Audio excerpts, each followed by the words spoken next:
동산교회 시간. 이 시간 말씀에는 물된 동산교회 담임 조병선 목사님입니다.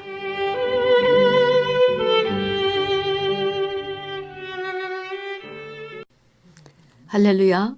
지난주 저는 하나님께서 우리에게 성경을 주신 네 번째 목적은 저에게 당한 이런 일이 거울이 되고 또한 말세를 만나 우리에게 경계로 성경책을 주셨다는 사실을 증거했습니다. 그리고 이것만큼은 꼭 알아야지, 알지 못하면 죽는다. 하나님께서 제시하신 경계주의보 제1은 창세기 3장의 선악과 사건임을 제시했습니다.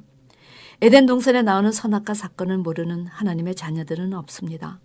그러나 이 선악과가 무엇이기에 사람을 지으시고 심히 기뻐하셨던 그 하나님께서 선악과를 먹었다는 그 이유 하나만으로 축복의 에덴 동산에서 아담네를 내치셨는지, 더욱 선악과 먹은 그들을 서둘러 내쫓으시고 다시 그곳에 왜 들어가지 못하도록 구름과 두루도는 화양검으로 생명나무의 길을 지키게 하셨는지, 왜 하나님은 에덴 동산에 선악나무를 만드시고 먹지 말라 경고하셨는지, 왜 뱀은 아담의 아내에게 먼저 접근해서 선악과를 먹이려 말씀에 플러스 더하고 지하고 물을 다 해석해서 말씀을 뒤집어 거짓말을 시켰는지, 왜 선악과 먹은 아담이 땀을 흘려야 식물을 먹고 그 아내는 잉태하는 고통과 해산의 고통을 겪으며 종신토록 그 남편을 사모하고 그 남편의 다스림을 받도록 하셨는지, 선악과가 무엇이기에 그들 후손까지도 대대로 죄와 사망에서 신음하게 되었는지,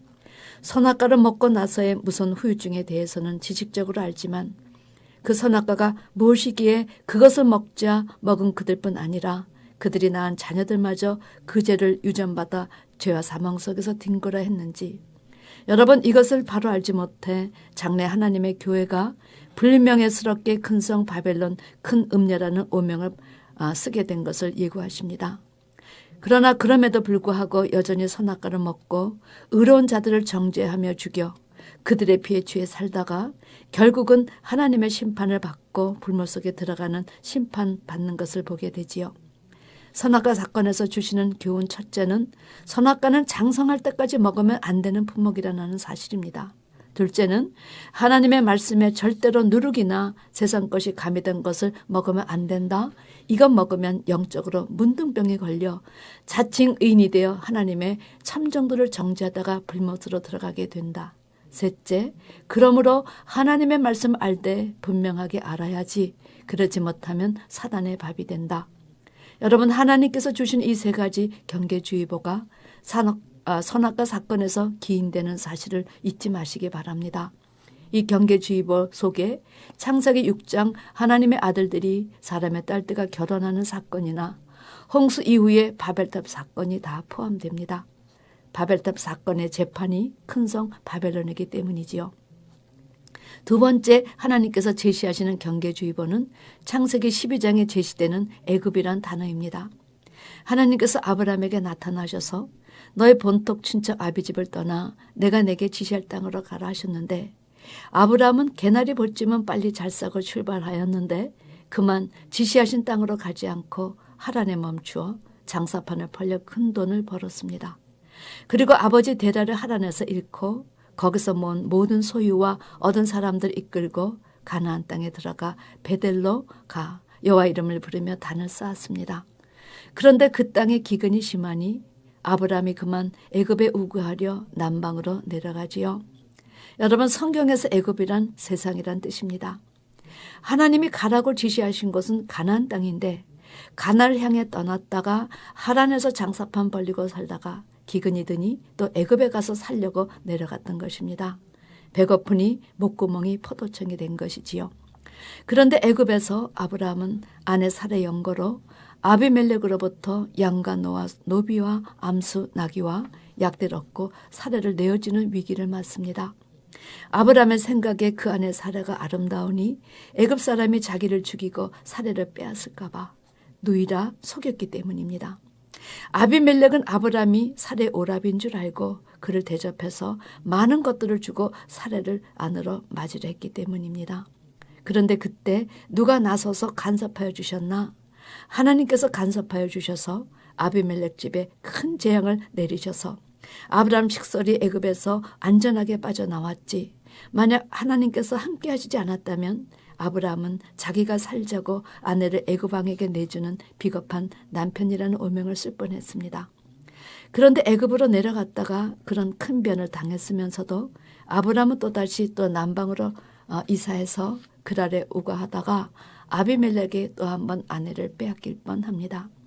그 당시 아브라함은 이미 하나님과 횃불 언약도 체결하였고 자기 집을 찾아오신 여호와를 만나 대접하고 새 이름 아브라함이라 이름도 받아 열국의 애비가 된 후였습니다. 또한 조카 롯을 위해 중보기도 하고 소돔과 고모라 심판도 경험한 후였습니다. 그럼에도 불구하고 아브라함이 다시 남방으로 갈 생각을 하였고 과거처럼 여전히 자기 아내를 누이라 속여 자칫하면 아비멜렉에게 아내를 또 한 번 빼앗길 뻔한 것입니다. 이때도 그랄 왕 아비멜렉이 사라를 보고 반하여 취하려 했는데 그 밤에 하나님이 현몽하셔서 도대체 네가 지금 누구를 취하고 있느냐고 호통을 치신 것입니다. 그리고 한편으로 아비멜렉의 집 여인의 태를 모두 닫아 놓으셨습니다. 하나님은 아비멜렉이 아브라함의 말을 듣고 그리한 것을 아셨지만 이 여자의 남편은 선지자니 지금 이 여인을 돌려보내라. 그가 너희 집을 위하여 기도해 주리라. 이렇게 하나님께서 강권적으로 개입하심으로 사라가 손톱만큼 더 다치지 않도록 보호하여 주셨을 뿐만 아니라 아브라함이 기도하니 하나님께서 아비멜렉 집의 태를 열어주심으로 아브라함이 그 시대 선지자임을 이방국에게 드러내 주셨습니다. 여러분, 사실 아브라함은 자기 목숨 살자고 다시 아내를 놓아놓지만 하나님께서 아브라함을 열국의 아비, 사라를 열국의 어미로 세우신 뜻에 맞게 능력을 발휘해 주신 것입니다. 다시 말하지만 애굽은 세상이란 뜻입니다. 아무리 기근이 들어도 애굽에는 내려가지 말라는 것이 하나님께서 그의 백성에게 내리신 경고입니다. 그런데 아브라함에 당한 이런 일이 그에게 거울이 되고 경계가 되지 않았기 때문에 같은 일이 또 한 번 그의 삶에 일어난 것이지요. 그런데 어찌된 일인지 이와 같은 일이 그 다음 때인 이삭에게도 똑같이 일어났습니다. 하나님이 나타나셔서 애굽으로 가지 말라 이렇게 하셨음에도 흉년이 드니 이삭도 그랄로 내려갔습니다. 이삭 역시 리브가가 예쁘니 사람들이 리브가를 취하고 자기를 죽일까 봐 네 동생이라고 거짓말을 했는데 블레셋 왕이 이삭이 리브가를 껴안은 것을 보게 되어 그만 탈로가 난 것입니다. 그런데 그랄 왕이 자기 백성에게 명하길 이 사람이나 그 아내를 범하는 자는 죽이리라는 왕명을 내렸다는 사실입니다. 여러분, 지금 이 왕이 어떤 명령을 내린 것입니까? 놀라운 일이 벌어진 것이지요. 이삭은 가지 말라는 애굽의 기근을 해결하고 내려가서 살기 위해 아내를 누이라고 거짓말을 시켰습니다. 그런데 이 그랄 왕은 오히려 자기 백성에게 이들에게 누구도 절대로 손을 대지 못하게 하였다는 것입니다. 왜냐? 옛적 이삭의 아비 아브라함의 아내 사레 연고로 자기 왕가의 태가 다칠 뻔했던 그 사건을 기억한 것입니다. 여러분, 이들 이방인들은 그들의 선조가 당한 일이 거울이 되고 경계가 되어서 절대로 이 하나님의 백성, 이 선지자 이삭을 건드리면 하나님의 진노가 있을 것이 두려워 누구든지 이 사람을 건드리는 자는 왕명으로 죽일 것을 선포했다는 것입니다. 사랑하는 성도 여러분, 이방인들은 저들에게 일어났던 일이 거울이 되고 경계가 되어 다시 똑같은 불상사를 예방했는데 믿음의 조상 아브라함은 자그마치 그의 생에서 2번 같은 일로 수치를 당하고 아비대에서 일어났던 이 일이 거울과 경계가 되지 않아 이삭에 대해서도 같은 일이 일어났다는 사실입니다. 여기서 우리가 깨달아야 할 것은 4번째 경계주의보, 하나님의 백성은 절대로 애굽, 즉 아무리 어려운 일을 만나더라도 세상적인 방법을 구하면 되지 않는다는 사실입니다. 하나님이 지켜주신다는 믿음을 가지지 않으면 수치스러운 일을 경험하게 되는 것입니다. 5번째 경계주의보는 잘못된 것은 거울과 경계 삼아 회개해서 다시 똑같은 일을 답습하지 말아야 한다는 것이지요. 그런데 계시록 11장의 큰 성 바벨론 백성들이 어디에 거한다고 기록되어 있습니까? 애굽, 소돔, 고모라. 여러분, 이 세단을 통해서 하나님은 큰 성 바벨론 백성의 영적 현주소를 드러내 주셨습니다. 이들은 아브라함과 이삭에 당한 이런 일을 거울로 삼고 말세를 만나 우리에게 경계가 되라고 이 성경책을 주셨는데 세상과 벗된 교회로 삼아 부끄러운 명칭이 붙은 것입니다. 그런데 이삭의 아들 야곱도 베델로 오라가라는 명령을 받고 가다가 숫곳에 머물러 자기를 위하여 집을 짓고 짐승을 위하여 우릿간을 지었습니다. 아니 왜 베델로 돌아가다 말고 도중에 집을 짓습니까? 이게 우리 인생들의 찌질이 속성이 나타나서 그런 것입니다. 머리들을 써가며 축복의 자리는 피하고 저주의 자리는 배회하지요. 이런 속성은 무지해서 그런 것 같지만 사실 사단이 우리 마음에 있는 욕심을 유혹해서 그런 일을 벌리게 하는 것입니다. 야곱이 숫곳에서 떠나 다시 베델로를 향하다 말고 세겜에 머물러 장막을 치고 거기서 단을 쌓습니다. 그리고 그 세겜에서 딸 디나가 세겜 주장의 아들에게 강간당하고 이에 분개한 오라버니 시므온과 레위가 할례를 하면 동생을 죽였다고 거짓 속여 이래 세겜의 남자들을 다 죽여버리고 그들의 물건을 다 노력하는 일을 벌립니다.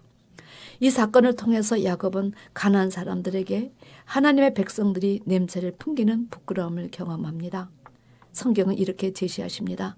베델로 가다가 딴 길로 가면 이런 부끄럽고 수치스러운 일이 벌어지는 것이다. 베델은 하나님의 집인데 하나님의 백성이 하나님의 집을 떠나 세상을 향하면 이렇게 되는 것이다. 여러분 이것이 성경의 공식이요 기본 원리라는 사실입니다. 그런데 야곱은 세겜에서 단을 쌓았습니다. 한편으로는 하나님을 생각하고 또 한편으로는 이 세상을 배회하는 야곱의 이중적인 마음, 이것이 바로 이 세상을 향하는 우리의 마음이 아닐런지요. 이런 유의 것들이 늘 우리의 삶에서 우리들을 방황하게 하는 것입니다. 성경은 분명히 이런 일을 경계하라 하십니다. 이 방황케 하는 것의 주체가 사단이기 때문입니다. 야곱은 세겜에서 일어난 일에 대해 후회하며 가슴을 칩니다. 그리고 창세기 35장에 우리가 일어나 베델로 올라가자. 나의 환난 날에 응답하시며 나의 가는 길에서 나 함께 하신 하나님께 내가 거기서 단을 쌓으려 하노라. 진작 베델로 향했으면 그런 불상사가 일어나지 않을 터인데 괜히 미적거리다가 딸과 두 아들뿐만 아니라 이스라엘의 이름을 더럽히는 오명을 낳았습니다. 그러나 하나님은 베델로 향하는 야곱에게 이스라엘 이름을 친히 불러주셨습니다. 이런 모습으로 세상들을 놓지 못하고 왔다 갔다 방황해도 여전히 우리를 떠나지 아니하시고 사이사이 우리의 마음의 문을 놓고 하시면서 얘야 이제 떠날 때가 되지 않았느냐 기다려주시는 하나님이십니다.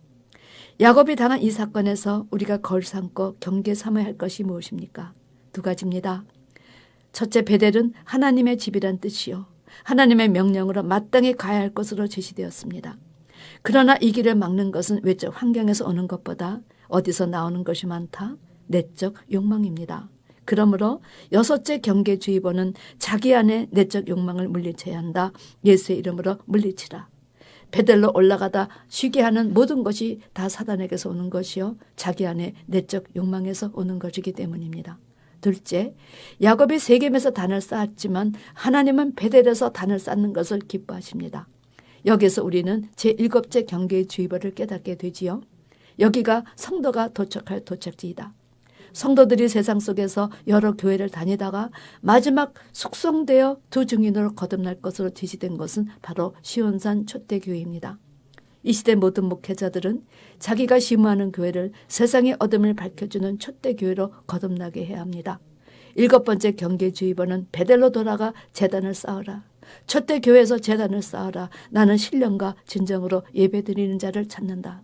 여러분, 이렇게 하지 않으면 한편에는 단을 쌓고 한편에는 세상을 배회하는 회색지대의 인간으로 살게 되기 때문입니다. 부디 장래 교회가 애굽 소돔 고모라가 되는 이런 시대적인 여건에서도 아브라함과 이삭과 야곱에게 일어난 이런 일이 거울이 되고 말세를 만나 우리에게 경계가 되어서 애굽에는 절대 가지 말자. 한 번 잘못한 일은 회개해서 또다시 답습하지 말자. 자기 안에 내적 욕망을 물리쳐야 배회하지 않는다. 그리고 단은 베델에서 쌓아야 된다. 이런 절대적인 진리의 말씀에 귀를 기울이셔서 반석 위에 신령한 집을 세우시는 여러분과 제가 되기를 주님의 이름으로 축원합니다. 아멘.